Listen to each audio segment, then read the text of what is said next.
സുവാണിയിലേക്ക് എല്ലാവർക്കും സ്വാഗതം. നമ്മൾ വ്യത്യസ്തങ്ങളായ ആത്മീയ ഭൗതിക ചിന്തകളെക്കുറിച്ചുള്ള യാത്രയാണിത്. ഒരു സാധകൻ്റെ അന്വേഷണം, അല്ലെങ്കിൽ സാധകൻ എന്ന് പറഞ്ഞാൽ തന്നെ അന്വേഷിക്കുന്ന ആളെന്നാണ്. അപ്പോൾ സാധകൻ്റെ യാത്ര എന്നൊക്കെ പറയാം. സ്വയം ഉള്ള ഒരു ചോദ്യം ചോദിക്കലും മറ്റുള്ളവരുമായിട്ടുള്ള അന്വേഷണം പങ്കുവെക്കലുമാണ് ഈ വീഡിയോകളിലൂടെ നമ്മൾ ഉദ്ദേശിക്കുന്നത്. നമ്മൾ മനുഷ്യർക്ക് 4 തരത്തിലാണ് ഈശ്വര ചിന്ത വരുന്നത്. മനുഷ്യരെന്ന് പറയുമ്പോൾ ക്രിസ്ത്യാനികളെ സംബന്ധിച്ചിടത്തോളം പിതാവും പുത്രനും പരിശുദ്ധാത്മാവും എന്ന് പറയുന്ന യേശുദേവൻ സത്യം സാക്ഷ്യപ്പെടുത്തുന്നതിന് വേണ്ടി ഈ ഭൂമിയിൽ എത്തിയെന്നും കുരിശിലേറ്റപ്പെട്ടുവെന്നും യഹൂദ രാജാക്കന്മാരാൽ പിലാത്തോസ് വഴി വിചാരണ നടത്തി റോമാ സാമ്രാജ്യത്തിൻ്റെ ഭാഗമായിട്ടുള്ള പ്രവിശ്യയിൽ വച്ച് പിലാത്തോസ് വഴി വിചാരണ നടത്തി കുരിശിൽ തറയ്ക്കപ്പെട്ടുവെന്നും 3-ാം നാൾ ഉയർത്തെഴുന്നേറ്റുവെന്നും ഒക്കെ വിശ്വസിക്കുന്ന ഒരു വിശ്വാസ പ്രമാണം. അതിൻ്റെ പുറത്തുള്ള യോഹന്നാൻ്റെയും ലൂക്കോസിൻ്റെയും മത്തായിയുടെയൊക്കെ സുവിശേഷങ്ങളുണ്ട്, അവർ എഴുതിയ പുസ്തകങ്ങളുണ്ട്. അത് പഴയ നിയമവും പുതിയ നിയമവും എന്ന് പറയുന്ന സംവിധാനങ്ങളുണ്ട്. അത് ലോകത്തിലെ വലിയൊരു വിഭാഗം ജനങ്ങൾ അതിൽ വിശ്വസിക്കുന്നു. അതിനൊരു ജീവിതക്രമവും ജീവിത രീതികളും ഒക്കെ അവർ പറയുന്നുണ്ട്. അതുപോലെ തന്നെയാണ് അത് വന്നിട്ട് ക്രിസ്തുവിന് ശേഷമാണെങ്കിൽ 2025 ക്രിസ്തുവിന് 2025 മുമ്പ് കുറേ വർഷങ്ങൾ കൂടെ ഉള്ള ഒരു വർഷത്തിൻ്റെ കണക്കുണ്ട്. ക്രിസ്തു വർഷം വച്ചിട്ടാണ് ഇത് കണക്കാക്കിയിരിക്കുന്നത്. അപ്പോൾ 2025 വർഷങ്ങൾക്ക് മുമ്പാണ് ക്രിസ്തുവിൻ്റെ കണക്കെടുക്കുന്നത്. എന്നാൽ ഒരു 1500 വർഷം 750 വർഷത്തെ കണക്കെടുക്കുമ്പോൾ നബിയുടെ കണക്കും വരുന്നു. ഒരുപാട് പ്രവാചകന്മാർ വന്നുവെന്നും അവസാനത്തെ പ്രവാചകൻ നബി തിരുമേനിയായിരുന്നുവെന്നും നബി പറയുന്ന അന്ത്യപ്രവാചകൻ എന്നുള്ള നിലയിൽ നബി പറയുന്ന കാര്യങ്ങൾ അനുസരിച്ച് ജീവിക്കണം എന്ന് ചിന്തിക്കുന്ന ഒരു വിഭാഗം ആളുകൾ. ഇതാണ് 2 വിഭാഗത്തിൻ്റെ ലോകത്തുള്ളത്. പിന്നെ ഉള്ളതാണ് ഹിന്ദു വിഭാഗം. അവർ സനാതനധർമ്മവും ഇന്ത്യൻ സംസ്കാരവും മറ്റു കാര്യങ്ങളുമൊക്കെ ആയിട്ട് ബന്ധപ്പെട്ട് ജീവിക്കുന്നു. പിന്നെ ബുദ്ധമതമുണ്ട്. ലോകത്തിലെ ഏറ്റവും കൂടുതൽ ആളുകൾ വിശ്വസിച്ചിരുന്ന ഒരു കാലഘട്ടത്തിൽ വിശ്വസിച്ചിരുന്ന ബുദ്ധമതമുണ്ട്. പിന്നെ ചൈനയിൽ താവോസിൻ്റെ മതമുണ്ട്. അങ്ങനെ പിന്നെ കുഞ്ഞു കുഞ്ഞു മതങ്ങൾ, ട്രൈബൽ മതങ്ങളൊക്കെ ഒരുപാട് ലോകത്തിൻ്റെ വിവിധ ഭാഗങ്ങളുണ്ട്. ജൈനമതം ഇന്ത്യയിലുണ്ടായിരുന്നു. ഇന്ന് ജൈനമതം വളരെ അപൂർവമാണ്. അങ്ങനെ വളരെ വ്യത്യസ്തമായ കാഴ്ചപ്പാടുകളുണ്ടായിരുന്നു. അതിൽ നിന്നൊക്കെ വ്യത്യസ്തമായി ഇന്ത്യയിൽ ഹിന്ദു സമാജത്തിൻ്റെ അല്ലെങ്കിൽ ഹിന്ദു വിഭാഗത്തിൻ്റെ, അതായത് ഹിന്ദു മതത്തിൻ്റെ എന്ന് പറഞ്ഞാലും തെറ്റില്ല, നമുക്ക് മനസ്സിലാക്കാൻ അങ്ങനെ ഒരു സംജയിൽ പറയുന്നതാണ് നല്ലത്.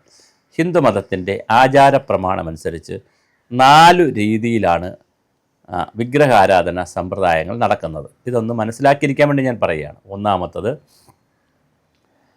സൃഷ്ടി സ്ഥിതി സംഹാരം എന്നൊക്കെ പറയുന്ന ബ്രഹ്മ വിഷ്ണു മഹേശ്വര സിദ്ധാന്തം അനുസരിച്ചുള്ള ദൈവങ്ങളുടെ സിദ്ധാന്തം. ബ്രഹ്മാവ് സൃഷ്ടിയുടെയും വിഷ്ണു സ്ഥിതിയുടെയും നിലനിൽക്കലിൻ്റെയും പരമശിവൻ സംഹാരത്തിൻ്റെ അല്ലെങ്കിൽ മാറ്റിത്തീർക്കലിൻ്റെയും ഒക്കെ സംഹരിക്കലിൻ്റെയും ഒക്കെ ആളായി. ആ അവസ്ഥ സംഹരിക്കലാണ്. അടുത്ത അവസ്ഥയിലേക്ക് പോകണം.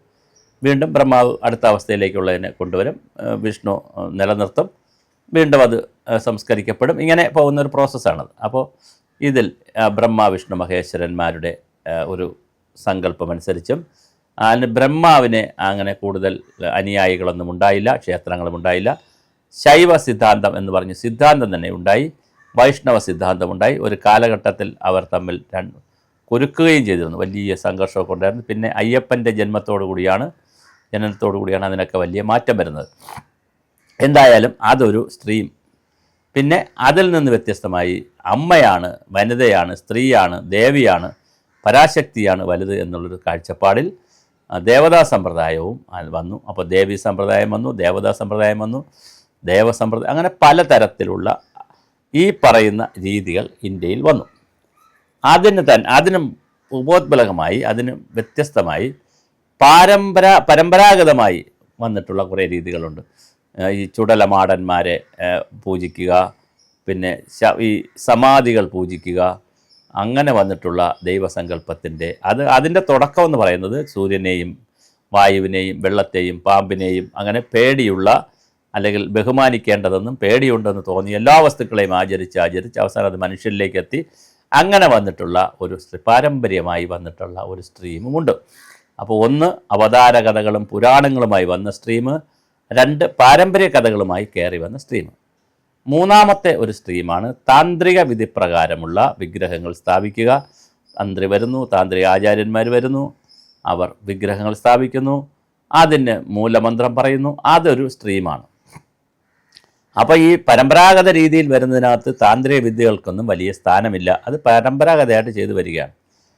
പുരാണ ക്ഷേത്രങ്ങളുടെ ഭാഗമായി, വിഗ്രഹങ്ങളുടെ ഭാഗമായിട്ടുള്ള ക്ഷേത്രങ്ങളും വേണമെങ്കിൽ താന്ത്രിക വിദ്യ അനുസരിച്ച് വെച്ചിട്ടുണ്ട്, അല്ലാത്ത ക്ഷേത്രങ്ങളുമുണ്ട്.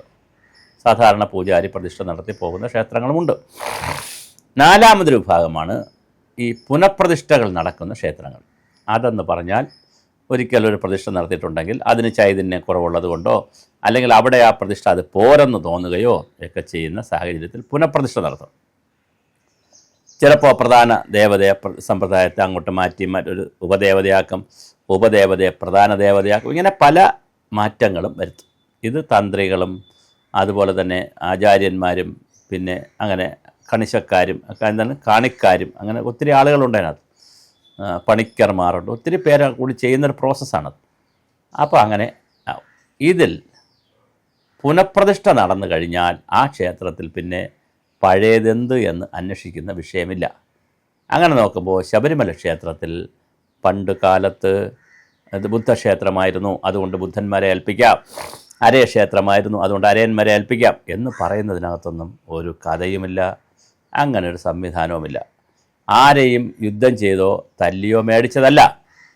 അവിടെ വിഗ്രഹം മോഷണം പോയ സമയത്ത് പുനഃപ്രതിഷ്ഠ നടത്തി അതിൻ്റെ പൂജാതി കർമ്മങ്ങൾ കൂടുതൽ ബലപ്പെടുത്തിയതാണ്. അത് 1903 പിന്നെ 1950 പുനഃപ്രതിഷ്ഠ നടന്നിട്ടുണ്ട് അവിടെ. അപ്പോൾ അങ്ങനെ നടന്നു വരുമ്പോൾ ഇപ്പോൾ നമ്മൾ പരിശോധിക്കേണ്ടത് ഓരോ ക്ഷേത്രവും ഇപ്പോഴാരാണ് അവിടുത്തെ പ്രതിഷ്ഠ, ആ പ്രതിഷ്ഠയെ വിശ്വസിക്കുക എന്നുള്ളതല്ലാതെ അതിന് സമാനമായി ലോകത്തെവിടെയെല്ലാം പ്രതിഷ്ഠകളുണ്ടെന്ന് അന്വേഷിക്കുകയും അതെല്ലാ പ്രതിഷ്ഠകളും തമ്മിൽ ഒന്നാണെന്ന് ആലോചിക്കുകയും ഒക്കെ ചെയ്ത് നമ്മുടെ സമയം കളയുന്നത് ശരിയല്ല. കാരണം രണ്ട് അമ്പലങ്ങൾ ഒരുപോലെ പ്രതിഷ്ഠാ സംവിധാനങ്ങളോ ഒരുപോലെയുള്ള പൂജാതിക്രമങ്ങളോ ഉണ്ടാവുകയില്ല. കാരണം വ്യത്യസ്ത മനുഷ്യരാണ് രണ്ട് സ്ഥലത്തും ഉള്ളത്. അതുകൊണ്ട് തന്നെ അവരവരുടെ അസ്തിത്വവും അവരുടെ സ്വത്വവും അവരുടെ ഒരു വർഗബോധവും എന്ന് പറഞ്ഞാൽ നമുക്ക് ഇതാണ്, നമുക്ക് വേണ്ടത് ഇതാണ് എന്നുള്ള നിലയിൽ ഒരു സ്വതന്ത്ര ബോധവും, അതാണ് ഈ വർഗബോധം എന്ന് ഉദ്ദേശിച്ചത്, ഒരു സ്വതന്ത്ര ബോധവും ഒക്കെ വച്ചുകൊണ്ട് ഓരോ സ്ഥലത്തിനും ആവശ്യമുള്ളതൊക്കെ ചെയ്തെടുക്കും.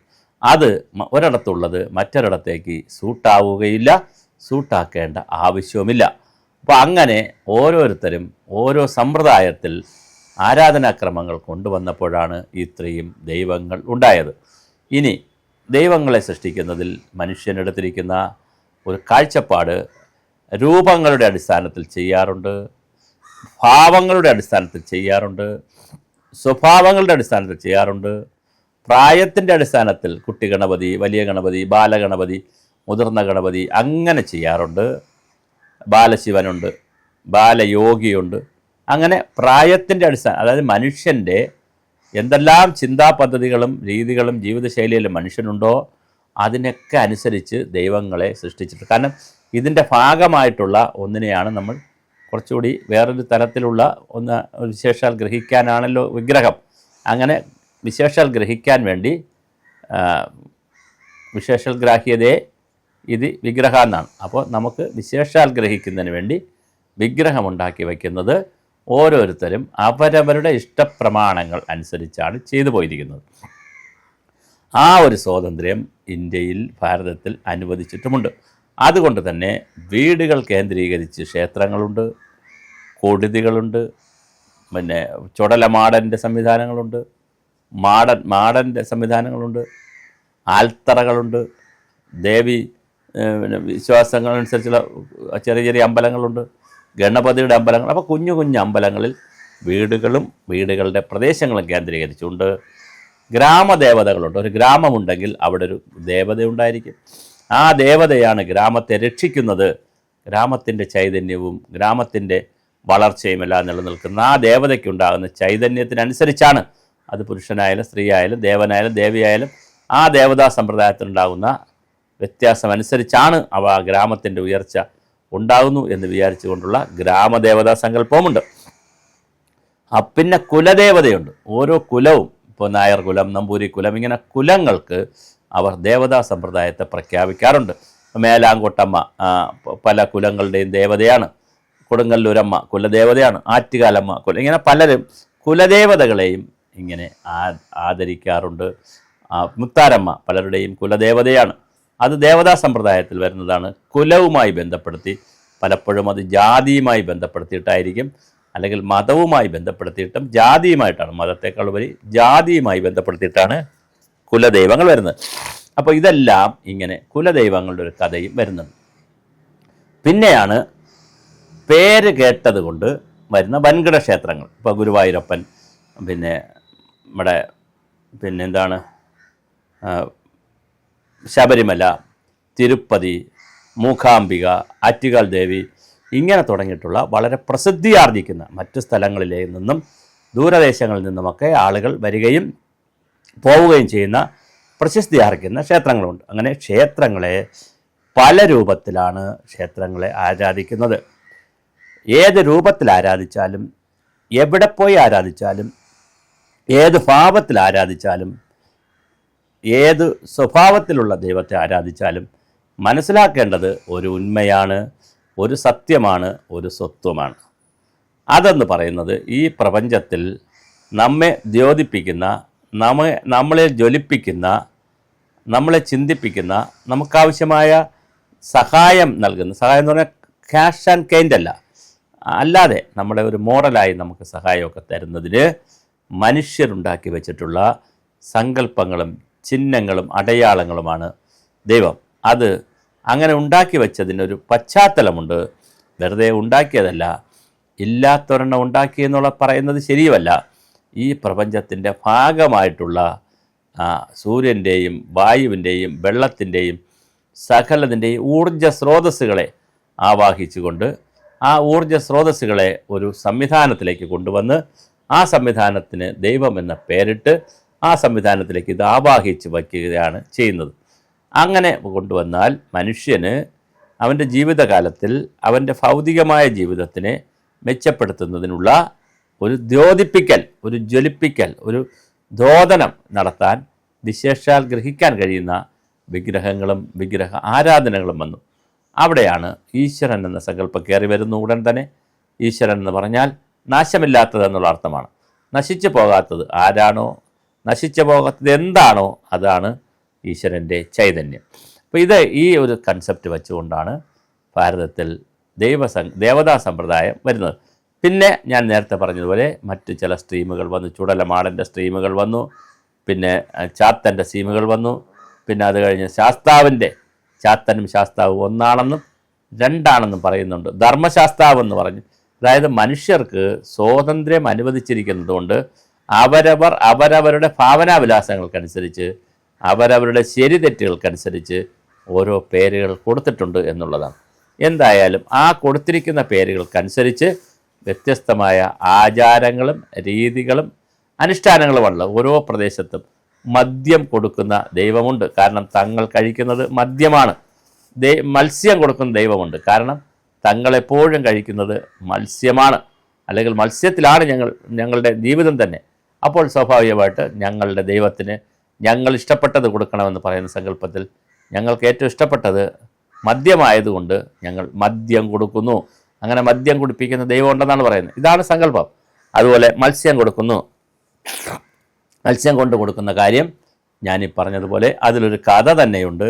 ഒരു ക്ഷേത്രത്തിൽ അമ്മ വീട്ടിൽ നിന്ന് മറ്റൊന്നും കൊണ്ടുപോകാനില്ലാത്തതുകൊണ്ട് കറി വെച്ച മീൻ കൊണ്ടുപോയെന്നും അവിടെ വെച്ച് മണമടിച്ച് മറ്റ് പോറ്റിമാരെല്ലാം കൂടെ അത് വലിച്ചെറിഞ്ഞുവെന്നും ആ എറിഞ്ഞ സാധനത്തിൽ പോയിരുന്ന അമ്മ കരയുമ്പോൾ തുറന്നു നോക്കിയപ്പോൾ ദൈവം പ്രത്യക്ഷപ്പെട്ടെന്നും അത് ഫലവൃക്ഷാദികൾ നല്ല ഫലങ്ങളായിരുന്നുവെന്നും അവസാനം അവരെ ആ വലിച്ചെറിഞ്ഞ ആളുകൾ ഉൾപ്പെടെ വന്ന് കാലുതൊട്ട് വന്ദിച്ചുവെന്നും അവർ വലിയ സാത്വികയായ ഒരു ജീവിതം നയിച്ചു എന്നൊക്കെ പറഞ്ഞ കഥകളുണ്ട്. ഇതൊക്കെ എത്ര കണ്ട് ശരിയാണെന്നറിയില്ല, പക്ഷേ എന്നാലും അങ്ങനെ കഥകളുണ്ട്. അപ്പം ഞാൻ പറഞ്ഞത് വളരെ കൃത്യമായി നമ്മൾ ഓരോ ചിട്ടകളും രൂപപ്പെടുത്തിയിട്ടുണ്ട്. അത് ഓരോ സ്ഥലത്തിനും വ്യത്യസ്തമാണ്, ഓരോ സമൂഹത്തിനും വ്യത്യസ്തമാണ്, ഓരോ കാലഘട്ടത്തിനും വ്യത്യസ്തമാണ്. അപ്പോൾ വ്യത്യസ്ത കാലങ്ങളിൽ വ്യത്യസ്ത സമൂഹങ്ങൾ വ്യത്യസ്തമായ കാഴ്ചപ്പാടുകൾ ഉണ്ടാക്കി വച്ചിട്ടുണ്ട്. ഞാനതാ പറഞ്ഞത്, അങ്ങനെ ഉണ്ടാക്കി വയ്ക്കുന്നത് ഒരു സ്വത്വബോധത്തിൻ്റെ ഭാഗമായിട്ടാണ്, ഒരു വർഗബോധത്തിൻ്റെ ഭാഗമായിട്ടാണ്, ഒരു സത്യബോധത്തിൻ്റെ ഭാഗമായിട്ടാണ്. എന്നാൽ ഓരോരുത്തരും ചെയ്യുന്നത് പ്രപഞ്ചത്തിൻ്റെ ബോധത്തിൻ്റെ കൂടി അടിസ്ഥാനത്തിലായിരിക്കണം എന്ന് പറയാറുണ്ട്. അങ്ങനെ ചെയ്യുന്നവരും ഉണ്ട്. അപ്പോൾ അല്ലെങ്കിൽ അങ്ങനെയാണ് ചെയ്യേണ്ടത്. അപ്പോൾ പ്രപഞ്ചത്തിൻ്റെ ബോധം എന്ന് പറയുന്നത് എന്താണ്? പ്രപഞ്ചത്തിൻ്റെ ബോധം അത് മനുഷ്യൻ്റെ ബോധവുമായി എന്തെങ്കിലും ബന്ധമുണ്ടോ? പ്രപഞ്ച മനസ്സും മനുഷ്യൻ്റെ മനസ്സുമായി എന്തെങ്കിലുമൊക്കെ റിലേഷൻ ഉണ്ടോ എന്നുള്ള അന്വേഷണമൊക്കെയാണ് അവിടെ വരുന്നത്. അപ്പോൾ അങ്ങനെ ഒരു സ്ട്രീമിലൂടെയും ദൈവത്തിൻ്റെ സംവിധാനത്തിലേക്ക് എത്താം എന്നാണ് നമ്മൾ പലപ്പോഴും കരുതുന്നത്, അങ്ങനെയാണ് പഠിക്കുന്നത്. തീർച്ചയായിട്ടും ഞാൻ ഈ പറഞ്ഞതുപോലെ 4 സ്ട്രീമിലൂടെ ഒന്നുകൂടി ചുരുക്കി പറയാം. ഒന്നാമത്തെ സ്ട്രീം എന്ന് പറഞ്ഞാൽ ദേവതാ സങ്കല്പത്തിലുള്ള ദൈവങ്ങളുടെ വിഗ്രഹങ്ങളുമായി ബന്ധപ്പെടുത്തിയിട്ടുള്ള ഒരു ആരാധനാ സമ്പ്രദായമുണ്ട്. അതല്ല ഏറ്റവും പഴകിയത് നമ്മുടെ ഈ ന്യായവാദങ്ങളുമായി ബന്ധപ്പെടുത്തിയിട്ടുള്ള ഒരു രീതിയുണ്ട്. അപ്പോൾ അത് വേറൊരു സംവിധാനം. അപ്പോൾ 2 രീതി നമ്മൾ പറയുന്നു. അപ്പോൾ ഒന്ന് പരമ്പരാഗതമായി വരുന്ന അല്ലെങ്കിൽ പിന്നെ വിഗ്രഹാരാധന കൊണ്ടുവരുന്നത് ഒരു രീതിയുണ്ട്. ഈ 4 സ്ഥലത്തും വിഗ്രഹം തന്നെയാണ് ആരാധിക്കുന്നത്. പക്ഷേ ഒന്ന് പുരാണ കഥകളുമായിട്ട് വരുന്ന വിഗ്രഹാരാധന, 2 പറയുന്നത് നമ്മുടെ ന്യായ സംവിധാനങ്ങളും അല്ലെങ്കിൽ ഓരോരുത്തരുടെ ന്യായങ്ങൾക്കനുസരിച്ച് ഓരോ പ്രദേശത്തും ചെയ്യുന്ന രീതികൾക്കനുസരിച്ച് വരുന്ന മറ്റൊരു സംവിധാനം. 3ാമത്തെ സംവിധാനമാണ് ഞാൻ പറഞ്ഞത്. അത് പിന്നെ ഈ പാരമ്പര്യമനുസരിച്ച് വരുന്നത് പറഞ്ഞു. 1ാമത്തത് ഞാൻ പറഞ്ഞത് പിന്നെ പുരാണങ്ങളുമനുസരിച്ച് പറഞ്ഞു, പാരമ്പര്യങ്ങളനുസരിച്ച് പറഞ്ഞു. താന്ത്രിക വിദ്യ 3ാമത്തത് താന്ത്രിക വിദ്യയുമായിട്ട് ബന്ധിപ്പിച്ച് വരുന്നതാണ്. 4ാമത്തതാണ് ഈ പറഞ്ഞതുപോലെ പിന്നെ പുനഃപ്രതിഷ്ഠയുമായി ബന്ധിപ്പിച്ച് വരുന്നത്. അപ്പോൾ ഇങ്ങനെ വരുന്ന സംവിധാനങ്ങളിൽ ഓരോ സ്ഥലത്തും ഓരോ ആചാര രീതികളായിരിക്കും, ഓരോ സ്ഥലത്തും ഓരോ അനുഷ്ഠാന രീതികളായിരിക്കും. പൂജകൾക്ക് വ്യത്യാസം കാണും, സമയത്തിന് വ്യത്യാസം കാണും, നട തുറക്കുന്ന ദിവസങ്ങളിൽ വ്യത്യാസം കാണും.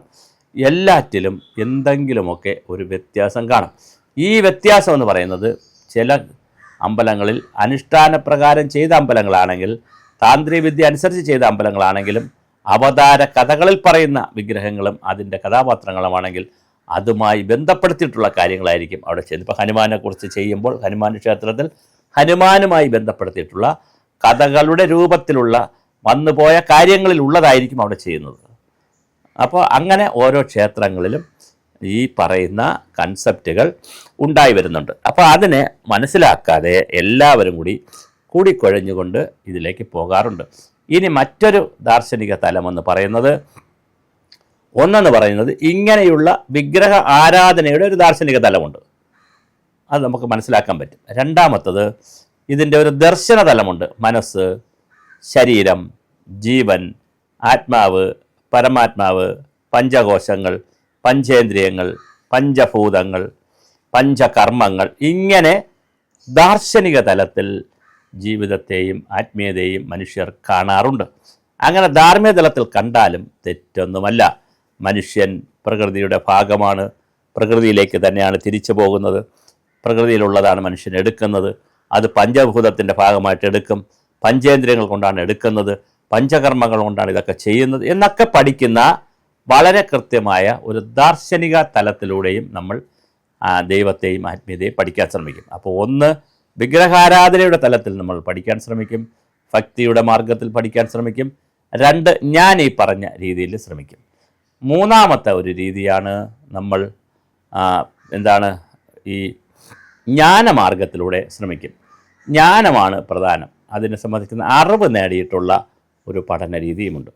പിന്നെ രാജയോഗം എന്നൊക്കെ പറയുന്ന അല്ലെങ്കിൽ നമ്മൾ കുറേ കൂടി യോഗയുടെ രീതികൾ വെച്ചുകൊണ്ടുള്ള പഠന രീതികളുണ്ട്.